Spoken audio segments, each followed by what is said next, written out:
E hoje São Paulo pode ter o dia mais quente da história, ultrapassar o recorde de 37,8 que foi registrado no dia 17 de outubro de 2014. Então hoje está previsto aí uma temperatura de 30, quase 38 graus. Isso é no termômetro, a sensação térmica muito maior. Na segunda-feira, o termômetro em São Paulo chegou a 37,7 no Mirante de Santana. Em alguns lugares do Rio de Janeiro, a sensação térmica bateu quase 60 graus em algumas cidades nesses últimos dias. É algo muito grave, preocupante e que causa desespero, inclusive, nas pessoas. Tem uma cena que tem impressionado bastante, está rodando por aí, justamente uma criança passando mal dentro de um ônibus da linha 342, lá no Rio de Janeiro, por causa do calor. O ar-condicionado do veículo não estava funcionando, as janelas estavam fechadas, as pessoas começaram a passar mal dentro do ônibus. A mãe não teve dúvida, foi lá e quebrou o vidro do ônibus. Vamos assistir essa cena. É o meu filho que tá passando mal. Ó, criança aqui passando mal, o carro não tem ar-condicionado, o motorista está se recusando a abrir a porta.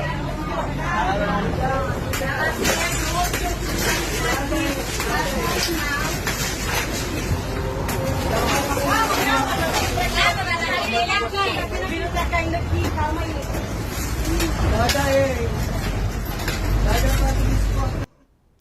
Gente, é uma cena muito forte, né? Imagina como não estava a sensação térmica dentro desse ônibus. A mãe, em desespero, vê a criança passando mal. O motorista não quer parar, não quer abrir a porta do veículo. As janelas não abrem, o ar-condicionado não abre. Não funciona, não tem ar-condicionado. A mãe não tem dúvida, vai lá e quebra o vidro do ônibus. Linha 342, Viação Pavunense. Josias, como você descreve essa cena? Qual é a responsabilidade do poder público em relação a isso? Como que a gente pode interpretar aí a situação dessa mãe e a responsabilidade, né, da prefeitura, do governo do estado, não sei, de quem, por não haver um ar-condicionado num ônibus como esse num dia tão quente? O principal erro que a gente pode cometer nesse momento, Fabiola, é o erro de considerar que essa onda de calor é um fenômeno pontual. Não é. Já tivemos no Brasil ondas de calor, onda de frio, tempestade, mas o que nós estamos vivendo em 2023 é algo absolutamente atípico, e o atípico virou o novo normal. O problema é que a anormalidade que se tornou normal confronta a realidade brasileira e mostra que nós não estamos preparados para esse novo normal. Então, os ônibus, o transporte público no Brasil, ônibus, trens, metrôs, eles não dispõem de ar-condicionado. As escolas brasileiras são também desprovidas de ar-condicionado, até nos hospitais. E num clima, numa onda de calor, quem sofre mais são as crianças e os idosos. E nós estamos justamente vivenciando uma quadra em que o número de idosos cresce no Brasil. O brasileiro vive mais.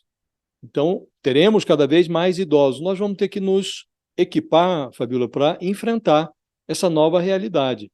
Enquanto não nos equiparmos, vamos assistir a cenas como essa. Para um clima extremado, reações extremas, porque é uma mãe compreensível. O menino passando mal, o motorista não esboça nenhum tipo de reação, ela não teve dúvida, foi lá e quebrou o vidro. Evidente que isso não é desejável. O que é desejável é que estados, municípios comecem a se equipar para enfrentar essa nova realidade. Agora não é mais concebível, já não era, agora menos ainda, que o transporte público não ofereça uma atmosfera de conforto aos seus usuários. As escolas, imagina a criança tendo que aprender submetida a essa atmosfera de panela de pressão. Não tem nem capacidade de raciocínio. E é preciso também que a gente considere a situação de quem trabalha na rua, dos ambulantes, de quem mora na rua. Então, realmente não estamos preparados para esse novo normal, Fabíola. Enquanto não nos prepararmos, vamos assistir a cenas como essas. Aliás, eu estava até vendo aqui a explicação da aviação responsável por esses ônibus, né?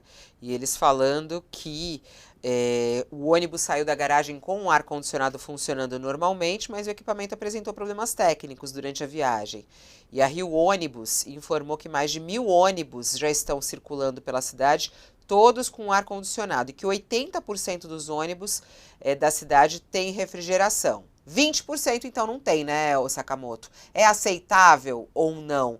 Como é que funciona isso em relação aos ônibus, ao transporte público? Porque aí, além de não ter o ar-condicionado, a janela, porque alguns desses ônibus que têm ar-condicionado, não sei se todos, não sei como é que funciona lá no Rio de Janeiro, mas a janela não abre, né? A janela não abre, e aí o desespero, o ar-condicionado quebra, como é que fica, né? Ali é perigoso realmente, porque pode acontecer. Uma criança era uma criança pequena, pelo que a gente vê ali na imagem, né? E a criança começa a passar mal, pode estar desidratada, né? Enfim, é grave, é um problema de saúde pública, né, Sakamoto? Tá desligado o seu som, Saka, abre pra gente. Tá. Antes de mais nada, desculpa, falhou a minha imagem agora há pouco. Não é a minha culpa, é a culpa da NET, claro, sabe? Deixar claro que é culpa Deixa claro. da internet, né? Deixar claro, né? Agora, a situação, eu estava vendo até, consultando a temperatura no Rio de Janeiro, na terça-feira, a sensação térmica no Rio atingiu 58 graus, né? E a sensação térmica é medida do lado de fora. Imagina do lado de dentro de um coletivo. Quanto não estaria? Né? Crianças e idosos vão passar mal. A mãe estava corretíssima. Você vai pegar nesses ônibus, que são ônibus de ar-condicionado e, portanto, não tem essa janela que abre. Você vai pegar, inclusive, tem uns martelinhos. Em caso de emergência, quebre o vidro. Isso aí não é emergência? Claramente é emergência. Né? Isso aí foi uma emergência e ela foi atrás e resolveu, e foi rápida, né, para garantir a vida do filho dela, né? Agora, quando a gente fala de adaptabilidade para as mudanças climáticas, é exatamente isso. A cidade tem que estar adaptada para a mudança climática. A cidade adaptada para a mudança climática não é apenas colocar ar-condicionado em ônibus, porque às vezes o ar-condicionado falha. Os ônibus vão ter que ter o quê? Ou possibilidade de abrir janela em caso de falha de ônibus. Eu não estou nem falando, Fabíola, dos 20% que faltam, né, colocar. Eu estou falando daqueles que existem e que se tornam bombas de calor caso falhe. Uma cidade adaptada é uma cidade que não é apenas que coloca, pensa, não vou colocar o ar-condicionado, não. Mas a cidade se quebra, se falha, faz o quê? Imediatamente tira os passageiros, deixam eles num ponto e volta para a garagem, né? Ou tipo, tem um sistema que abre as janelas de fato. Né? Isso é uma cidade adaptada. O Rio de Janeiro não está adaptado. São Paulo não está adaptado. O Brasil não está adaptado. A gente pulou a fase de mitigação, que era o que era possível fazer para impedir mudança climática. Esquece, mudança climática está aí. Ainda é possível fazer muita coisa para reduzir a intensidade e garantir que o aumento seja menor do que o que se espera, o aumento da temperatura global. Só que a gente precisa mergulhar na fase de adaptação das grandes cidades. A gente vem falando aqui, Josias fala, eu falo por alto. Podar árvore um tempo sem chuva, por quê? Porque quando chover, né, a gente não tenha cada tempestade, a gente não tenha de novo apagão. Adaptar o ônibus para situações como essa, sabe? Ter situações de emergência, que significa, inclusive, o ar-condicionado quebrar, que faz, abre a janela. E uma série de outros lugares. Escola, Fabíola, tem escolas do Rio de Janeiro que não tem estrutura para receber aluno nesse calor. E aí faz como? Dispensa o pessoal, tem gente tendo aula do lado de fora de salas, né, em vários lugares do Brasil. O Brasil não está adaptado. E se a gente não adaptar, quem vai se lascar pesadamente é o pobre. Porque o rico dá um jeito, o pobre não.